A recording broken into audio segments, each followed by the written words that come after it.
Hürmetli vatandaş, bugünkü leksiyelerimizi başlayımız. Leksiye dersi de Gacer Uze. Washington'dan sözleyimiz. Bugün çisla 2023 yıl 9. ayının 8. günü haftaki cuma vatandaş. Bugün sizlerge sözleydiğen leksiyemiz. Mesela 9. 10. külleri Hindistan'da 20 devlet güroyunun yığını açıldı. Mesela bu yığın Amerika Koşmuş Ştatlarının prezidenti Joe Biden katnaşıdı. Ondan Cumhur'un yığınga katnaşıdığın rehberi Reis Xi Jinping'e vekil bulup Cumhur'un veziri Li Chang Efendi katnaşıdı. Bundan burun biz Indonezya'daki yığın 5-6. günü Indonezya'da açılgan yığın Şarkı Canubu Asya devletleri yığını bu 3 türlük 3 xil mezmundaki yığın iken bularning hammasiga Li Chang Efendi Reis Xi Jinping'e vekil bulup katnaşıdı iken hazırki gapda Li Chang Efendi Hindistan Yangi Dehli 20 devlet güroyunun yığınına katnaşkanda Prezident Joe Biden bu adam bilen görüşmeydiganligi to'g'risida o çok bir gap chiqmadi, lekin ashundaq bir so'z hozir to'rbetda paydo bo'ldi. Amaliyotda bu to'g'ri gapda emasdan vazir Li Chang'ning darajasi prezident Joe Biden'ga barobar kelolmaydi de vatandaş. Mushu tarafni ko'zga olsangiz, nazarga olsangiz Hindiston 20 davlat guruhi yig'inda Prezident Joe Biden Cumhur'un vekili yoki Xi Jinping'ning vekili bo'lib kelayotgan ikkinchi darajalik rahbar Li Chang bilan ko'rishmaydi. To'rbetdagi xabar. Biroq Li Chang Efendi hozir Sharqi Janubiy Osiyo davlatlari yig'inida leksiya so'zlaganda nima dedi desangiz vatandosh, bu yerda Koreya, Yaponiya, Cumhur bu 3 devlet ayrım devlet bo'lib, amaliyotda bu Sharqi Janubiy Osiyodagi 10 devletga 3 devlet qo'shilgan yig'in deb ataladi ekan. Li Chang Cumhur bilan Sharqi Janubiy Osiyo a'zolarining an'anaviy do'stligini ta'kidladi. Yig'inda doklad berganda Janubiy dengizning huquqi masalasida qo'llangan hayvlik qiyofat yo'qoldi. Yaqinda chizib chiqqan xaritalarmi u yerda tilga elinmadi, to'xtalmadi. Sharqi Janubiy Osiyo davlatlari bilan nurg'un masalalarni biz suhbatlashib hal qildik dedi. Nima masala uni tushungani bo'lmaydi. Ondan nima dedi desangiz, bu 20 yilda bizning bu ponksimiz masalan 3 davlatga qo'shilgan 10 davlatga qo'shilgan 3 davlat ponksisi nurg'un masalalarni hal qildik, tirishchilik ko'rsatdik, taraqqiyot va boshqa ishlarda zo'r g'albalarni qo'lga keltirdik dedi. Bu zo'r g'alba degan bu Cumhurlikning og'zidan tushmaydigan bir mintaqa ham ibora. Bu yerda nima dedi desa, tirishchilik ko'rsatamiz, lekin bu yerda o'ttirib qo'yilgan bir shuar Osiyo o'rtaq gavdasi. Ko'rdingizmi vatandoshim? İnsaniyet ortak gavdisi, insaniyet ortak ailesi o to'xtab qoldi. Yaqindan beri bu şuar to'xtab qoldi. Endi bu qatim Osiyo, Sharqi Janubiy Osiyo davlatlari yig'inida Li Chang vazir, Cumhurning vaziri Osiyo ortak gavdisi. Nima farqi bor, nima ziyni bor, nima farqi bor, nima farqi yo'q. Qarab turing ha. 20-asrning 1930-40 yillarida Sharqi Janubiy Osiyo o'rtaq gullanish chambaragi deb shunday shuarni ko'tarib chiqib, ular okeanda urush portildi vatandosh. Bugun endi Cumhurliklar kechikib qoldi. 80 yil burungi gapdan bu ne? Yaponiyaning gapini 80 yil burungi gapdan 80 yildan keyin bugun Cumhurlik davlatning vaziri bo'lgan odam Li Chang Osiyo o'rtaq gavdasi. Endi buni yana alay shahrini deymizda. Biz hozir peshkallikka uchrab turib, har qaysi jihatdan to'sqinlikka uchrab turib, har qaysi jihatdan bu davlat hozir yanada Osiyo o'rtaq gavdasi qurib chiqaman deyapti vatandoshim. Andan keyin Li Changning bu yig'inda o'tirib qo'ygan ikkinchi so'zi nima so'z desangiz, yangi sovuq munosabatlar qurishi. Biz ixtiloflarni o'zaro cheklayli, tizginlayli, sovuq munosabatlar urushiga kirib qolmayli yoki qayta tarixdagi sovuq munosabatlar urushini takrorlamayli. Bu so'zning ma'nosi to'g'ri qartilgan davlat albatta Amerika Qo'shma Shtatlari bo'ldi, vatandosh. Amerika Qo'shma Shtatlari qartilganda Li Chang apandi bu yerda hozir tig' uchini yoki yig'indagi tig' uchini Amerikaga qaratgan bo'ladi. Ikki masala Li Changning o'tirib qo'ygan so'zi.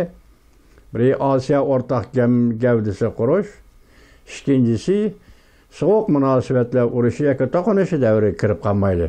Bu Jungoning maqsad muddai va navbatdagi Osiyo vaziyatiga Amerika munosabatlik endi Tinch okean vaziyatiga munosabatlik oldi o'tirib qo'yilgan deyli.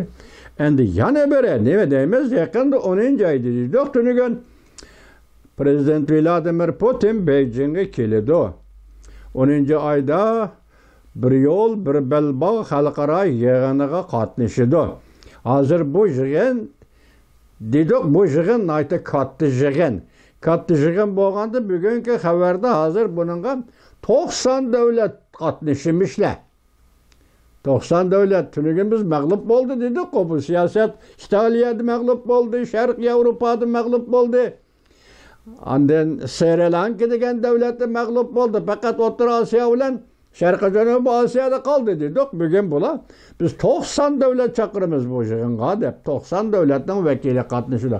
Oxirida nima debdimsiz? Jamiyat tashkilotlari, odatdagi bilim tashkilotlari, ya'ni bilim tadqiqot guruhlari. Mushunga aytsangiz ham buni nima deymiz? Boshqa gapni qilmaylik. Mushlar 90 davlatdan keldigan mehmonlar ekan. Hozir qaraganda ikki davlat, masalan, Rossiya keldi, endi O'rta Osiyo davlatlari kelishi mumkin. Sharq Janubiy Osiyo davlatlari kelishi mumkin. Biroq burun 90 davlat bo'lganda bu chekda olqiganda keladiganlar kim ekan desin, ommaviy tashkilotlar, bilim xazinalari, aloqa munosabat madaniyat tashkilotlari yoki yana sayya tashkilotlar degandek tadqiqot jamiyatlari mushlar. Mushlar bilan 90 davlatga chaqirdi ekan. Buning uchun Rais Xi Jinping nurg'un pul sarf qiladi vatandosh. Shu dollardan xarjlamasa ularni kelmaydi. Masalan, bu tashkilotlar kelib bir yo'l bir belbog' yig'iniga qatnashdi. Bu bir yo'l bir belbog' siyosatining 10 yilligini xotirlaydigan bo'ldi. Ahamiyat masalan erishadigan natija zada nima?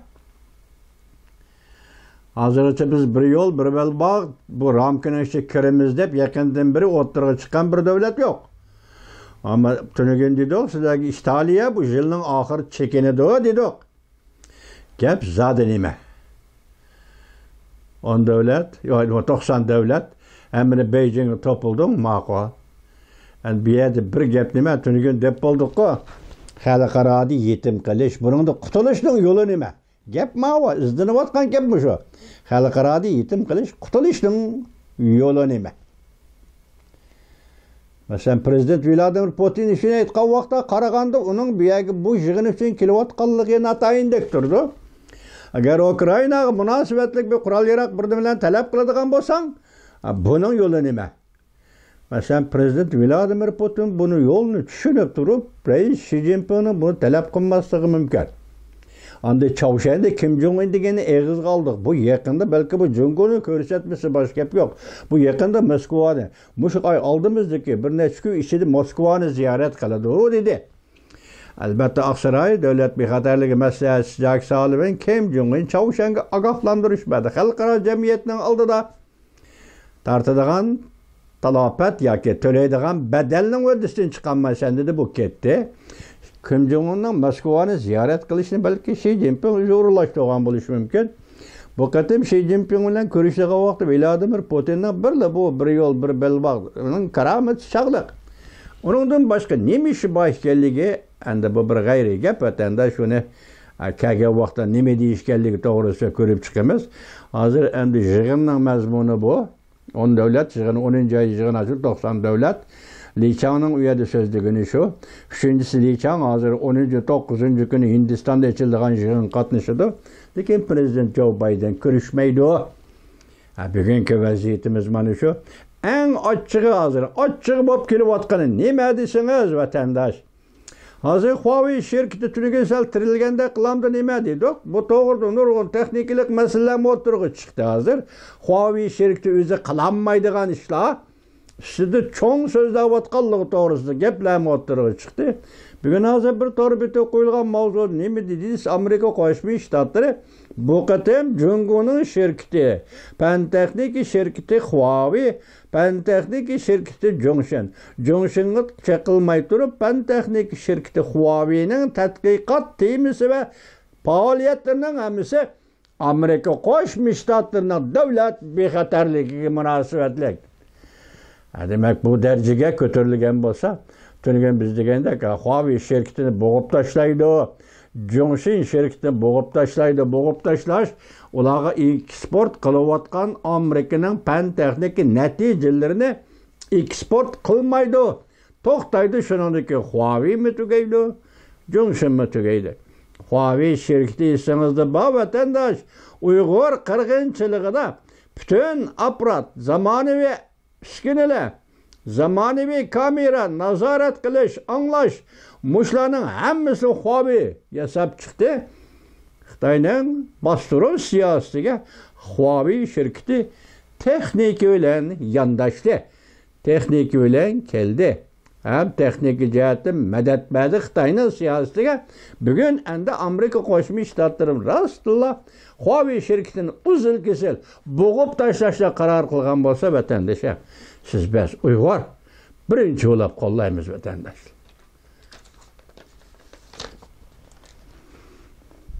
Anda nazar mavzu qarısanız bununla tazımay işenmedim. Bunun ihtimallık miki bile oturgu çıkan gepken hazır Jungo uruş Xitay yarlıvatıdı. Lekin uruş kirgen vaqtida Jungo belki 2 sep büyük uruş kılışı mümkün. Bunun biri Tayvan boğuzuda birinci sep, Jungo ikinci sep, arka septe Hindistan. Hindistan bilen uruş kılışı mümkün deb yenilik kelgen haber eken. Şununla bu nim depti desiniz, Beijing 2 septe uruş kılıdı degan. Xiyolimizdagi gaplar bugün reallikqa aylanamdi deb savol qo'yibdi. Buni mi qo'yib turing hozir? Şu yakın arada konkreten meselenin özü keleyli yakın arada Hindistan'ın pensioner yani pensiyaya çıkan bir nefer generali Tayvan'ı ziyaret kıldı ki vatandaş. Bu hem de nak gap. Bu hem de nak gap. Amerika'nın generalleri, devlet meclisi azaları yani münasebet erbapla andan en yukarı derecelik erbap Nancy Pelosi hanım Tayvan'ı ziyaret kılıp boldu.